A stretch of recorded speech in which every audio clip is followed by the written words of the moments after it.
Bonjour à tous, bienvenue sur le podcast Culture Décat. Ici, je vais te donner les clés de la responsabilité by Decathlon. Ce podcast a pour but de te faire découvrir, redécouvrir ou te donner envie d'aller plus loin sur ce qui fait la réussite de notre entreprise et en même temps te permettre de développer tes compétences. Je suis François-Xavier, en direct de Decathlon Exchange et nous allons parler aujourd'hui de l'Advice Process. Est-ce que tu t'es déjà demandé ce qu'est un Advice Process ou quelles sont les étapes et comment le faire ? Eh bien, je vais t'expliquer en 7 minutes ce qu'est un Advice Process, les étapes pour bien le réaliser et quand en faire un. Nous vivons dans un monde de plus en plus complexe. Dans nos décisions, il y a de plus en plus de parties prenantes, notamment car nous travaillons en réseau. Nous parlons aussi d'intelligence collective. Tu sais comme moi qu'il y a plus d'idées dans le cerveau de 10 personnes que dans un seul. Il faut enfin prendre en compte qu'il y a beaucoup de paramètres dans nos prises de décision, notamment aujourd'hui avec la digitalisation, l'écologie, l'humain, le juridique, etc. On ne peut pas être des experts de tous ces domaines-là. D'où l'importance de consulter ces personnes pour prendre des décisions plus justes. C'est devenu indispensable dans le monde VUCA dans lequel nous vivons. Le lien avec Decathlon est que l'on veut que les personnes prennent de plus en plus de décisions localement. C'est le principe de subsidiarité. Cela peut paraître parfois anxiogène de décider. Le fait de consulter peut te permettre de te rassurer et aussi et surtout de prendre la décision la meilleure possible. C'est pourquoi je te propose cet outil d'Advice Process.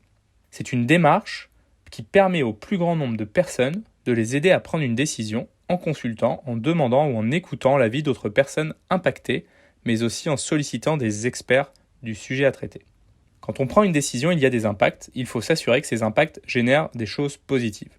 L'objectif est de confronter sa décision à ceux qui vont vivre la décision et donc aussi à des experts qui connaissent le sujet, qui l'ont déjà vu, peut-être sous un autre angle que toi parfois. En confrontant ces deux avis, cela te permet de prendre la décision la plus juste possible. Il y a deux impacts à ça. Le fait de prendre l'avis des personnes qui sont touchées par ta décision, cela permet de les inclure. Elles se sentent considérées car elles ont participé au process et cela leur permet aussi d'apprendre et de renforcer la motivation et l'engagement à cette décision. Le deuxième point, il est plus pour toi, c'est que quand tu prends une décision positive, tu développes de la confiance en toi. Tu oses prendre de nouvelles décisions qui peuvent avoir potentiellement plus d'impact par la suite. Et s'il t'arrive de prendre une décision qui échoue, tu es davantage en capacité de te relever plus facilement car tu as capitalisé sur des victoires lors de décisions précédentes. Les étapes d'un bon advice. La première, c'est d'identifier le sujet et s'il y a des personnes impactées. Et éventuellement aussi des référents sur ce sujet si personne impactée. Tu cibles ces personnes. Tu viens leur présenter le sujet, tu expliques les enjeux. Ensuite, tu répondras à leurs questions et tu recueilleras leurs conseils et leurs feedbacks. Tu prendras un temps pour analyser ces réponses et à la fin, tu décideras et donc tu prendras un temps pour informer les personnes que tu as sollicitées de ta décision. C'est important, à la fin d'un advice process, la personne informe de sa décision toutes les personnes qu'elle a sollicitées. C'est responsabilisant de les informer forcément dans ce processus. Et pour aller plus loin, tu prendras un temps pour mesurer l'impact de ta décision et aussi rendre compte. Donc tu assures le suivi par exemple avec ton leader ou un référent du sujet sur la continuité ou l'ajustement de ta décision en fonction de la mesure de l'atteinte de ton objectif. L'idée dans une décision n'est pas toujours de faire de l'unanimité, mais de prendre la meilleure décision sur le sujet en question. Je te précise que certaines décisions ne font pas toujours appel à un advice process. On ne fait pas tout le temps des advice process.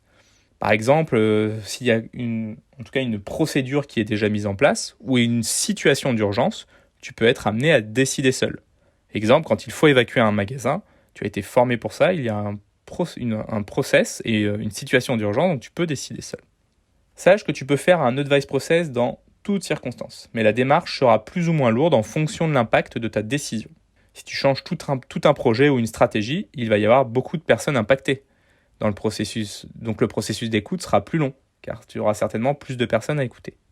A l'inverse, on pourrait imaginer à une moindre échelle un retrait de vente, donc situation plutôt d'urgence. Tu vas réunir une petite team, tu ne vas pas solliciter du client au fabricant, mais peut-être juste l'ingénieur, le chef de produit, le responsable qualité et puis le leader du sport, pour décider, être efficace. Prendre une décision rapidement. Il faut que tu saches aussi que parfois, juste passer un coup de fil à quelqu'un, un collègue ou un référent pour prendre un avis, c'est aussi une forme d'advice process. Donc, tout le monde peut faire un advice process. Cela va du petit advice.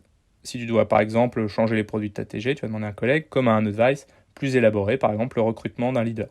On peut très bien imaginer d'autres sujets, comme sur un plan de masse, sur un changement de stratégie plus long terme, sur une décision sur les prios de la semaine. Les sujets peuvent être très larges dans ce que tu peux aborder pour faire un advice. Donc l'advice te permet de prendre une décision de façon la plus éclairée possible, la plus objective possible.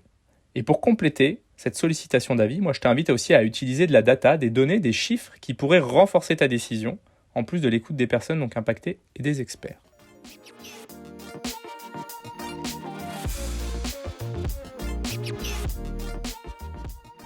Pour conclure, je te propose un exercice. Identifie une décision que tu as à prendre. Demande-toi si cette décision impacte d'autres personnes. Si oui, lesquelles. Par exemple, tu veux changer le choix de gamme de ton sport, tu vas peut-être solliciter les collègues de ton sport impactés. Tu vas leur présenter ta décision, ce que tu veux mettre en place et leur demander leur avis. Dans un second temps, demande-toi qui connaît très bien ce sujet sur la décision que tu veux prendre. Par exemple, peut-être ton leader ou le référent de l'offre du sport. Idem, tu vas leur présenter ta décision et puis tu vas les écouter et tu vas prendre en note leur retour.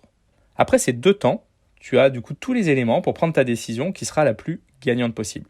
Félicitations pour cet advice process. Ce podcast touche à sa fin.